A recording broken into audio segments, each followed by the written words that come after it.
Hello everyone, I am spiritual healer. Thank you for watching this video.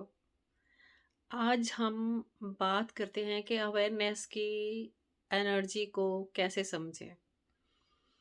अगर हमें awareness की energy के बारे में ही नहीं पता तो हम अवेयर होएंगे कैसे या इसके क्या क्या फ़ायदे हैं उसको भी हम नहीं समझ पाएंगे।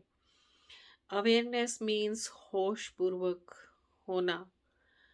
कई बार हम कोई थॉट्स लेके बैठे होते हैं तो हम कंटिन्यू उस थॉट में इतने ज़्यादा मगन हो जाते हैं, इतने मगन हो जाते हैं कि हम उस सिचुएशन में ही पहुंच जाते हैं और फिर हमारे पास जब जैसे ही हम उससे जागते हैं उस अवेयरनेस से और उस टॉक से उस भाव से जो सोच रहे होते हैं, तब तक हमारी एनर्जी इतनी ख़त्म हो चुकी होती है कि अब हम और कुछ करने लायक रहते ही नहीं है। तो अवेयरनेस क्या है?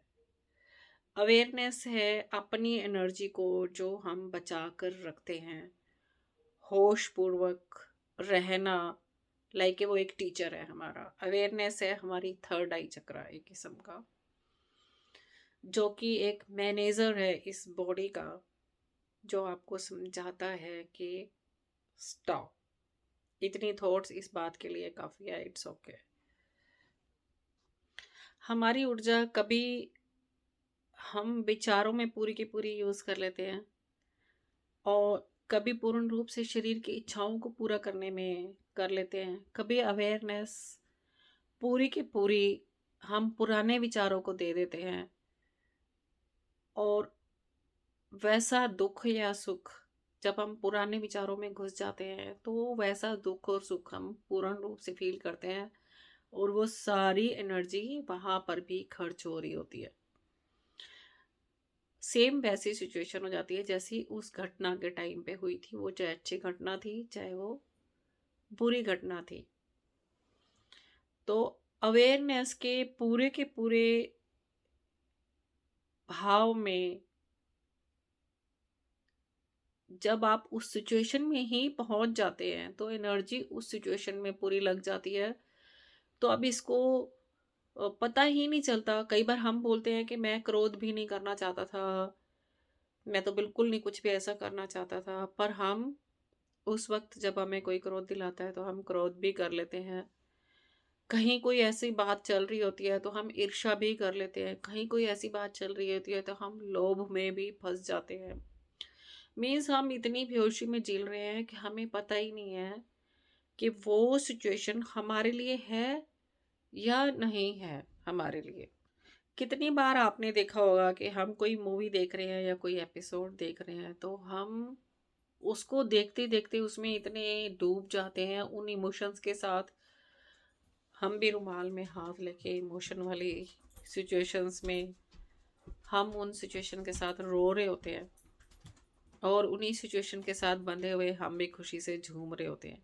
लाइक कुछ टाइम के लिए तो हम बिल्कुल भूल ही जाते हैं कि ये हम इंटरटेन कर रहे हैं, खुद को मूवी देख रहे हैं। लाइक हमारे अंदर वो इतनी एनर्जी ही नहीं है कि हम इस भाव को पकड़ के रख सकें। तो अवेयरनेस क्या है? अवेयरनेस की एनर्जी को कैसे समझें? आप मूवी देख रहे हैं तो थोड़ी थोड़ी देर बाद आपको ये बात भाव करना पड़ेगा कि ये मूवी है। इमोशन आने लगे तो ये मूवी है, ये इसमें नाटक किया हुआ है। ये बात आपको अपने मन में उस टाइम पे संभालनी पड़ेगी। तो अवेयरनेस है कितने तरह की और अपने आप को इसका विचार किस तरह से करें कि अवेयरनेस में कैसे जिया जाए। पहली बात तो अवेयरनेस दो तरह की है। एक है लाइक स्टूडेंट्स की लाइफ होती है, जैसे वो मैंने अपनी पिछली एक वीडियो में भी अवेयरनेस के ऊपर बोल चुकी हूँ। और एक होती है ट्यूबलाइट की तरह, एक होती है टॉर्च की तरह। टॉर्च की तरह जो है वो है एक ही मकसद के ऊपर कंटिन्यू चलते रहना, जो कि सन्यासियों का जीवन भी है ऐसा और स्टूडेंट्स का भी लाइफ ऐसी होती है। और जो दूसरी होती है ट्यूबलाइट्स की तरह, वो होती है हम थोड़ी थोड़ी चीज़ों में जो लोग अवेयर होते हैं उनको हम लोग बोलते हैं इंटेलिजेंट लोग हैं ये। और जो बेहोशी का जीवन जी जाते हैं तो उनको बोलते हैं इनका तो दिमाग भी पूरा सूरा है, ठीक है अपना गुजारा कर रहे हैं। लाइक इस तरह से हम उनको पोस्ट देना शुरू कर देते हैं कि इमोशन के साथ वो इमोशन में बह जाते हैं, गुस्से में गुस्से के साथ बह जाते हैं। उनका कभी कंट्रोल होता है, बहुत रेयर उनका कंट्रोल होता है, लेकिन वो पहले एक बार भाव में बह जाते हैं, फिर थोड़ा सा उनको कंट्रोल करना आता है, या पहले थोड़ी देर के लिए कंट्रोल करते हैं अपनी भावनाओं को और फिर से बह जाते हैं, लाइक बहुत थोड़ा सा कंट्रोल होता है। तो उसको आप कहोगे कि ठीक है, उनका जीवन में गुजारा चल रहा है।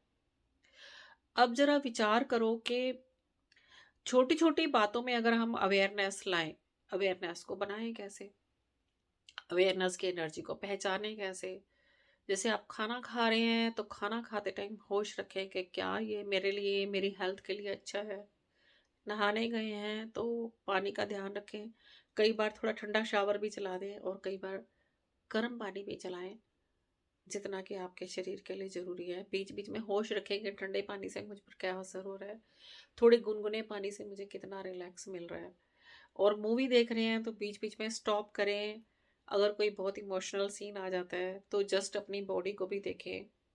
कोई बहुत फाइट वाला सीन आ जाता है तो अपनी बॉडी को देखें कि मेरी बॉडी इतनी टाइट कैसे हो गई है।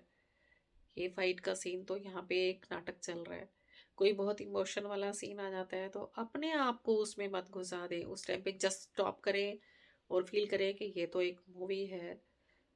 उनके इमोशंस वो एक ड्रामा में दिखाए जा रहे हैं, मेरे इमोशंस नहीं है। जब हम धीरे धीरे इन चीज़ों के ऊपर काम करना शुरू करते हैं और अपने से किए हर प्रॉमिस को पूरा करने के लिए जब हम प्रैक्टिस करते हैं, अपने आप से प्रॉमिस कीजिए कि मैंने 10 मिनट की वॉक करके आनी है, 5 मिनट का मेडिटेशन करना है, 2 मिनट का मैंने अपनी ब्रीथ पे कंसंट्रेशन करना है, मैंने आज थोड़ी सी एक बुक रीड करनी है। जब हम खुद के साथ छोटे छोटे प्रॉमिस करते हैं, उन प्रॉमिस के ऊपर कंटिन्यू प्रैक्टिस करते रहने की जो अवेयरनेस होती है, उसको अगर हम फॉलो करते जाते हैं तो एक दिन खुद से ही आपको प्यार हो जाएगा।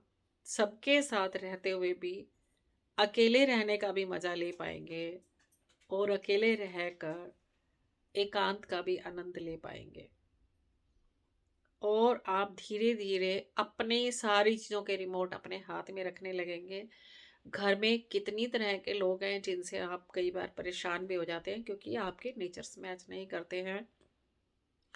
आपको उनके नेचर से गिले-शिकवे बंद हो जाएँगे और आप सिर्फ़ अपने ऊपर ही काम करना शुरू कर देंगे, जैसे-जैसे आपकी अवेयरनेस बढ़ती चली जाएगी। अपनी अवेयरनेस को समझते चले जाएँ और अवेयरनेस के लिए नेक्स्ट वीडियो में बात करेंगे कि अवेयरनेस किस-किस तरह से साधें कि हमारी गलतियों की परसेंटेज नाम मात्र की ही रह जाए। मिलते हैं नेक्स्ट वीडियो में। आपने बहुत प्यार से सुना। Thank you so much. Like, share and comments please. Thank you so much.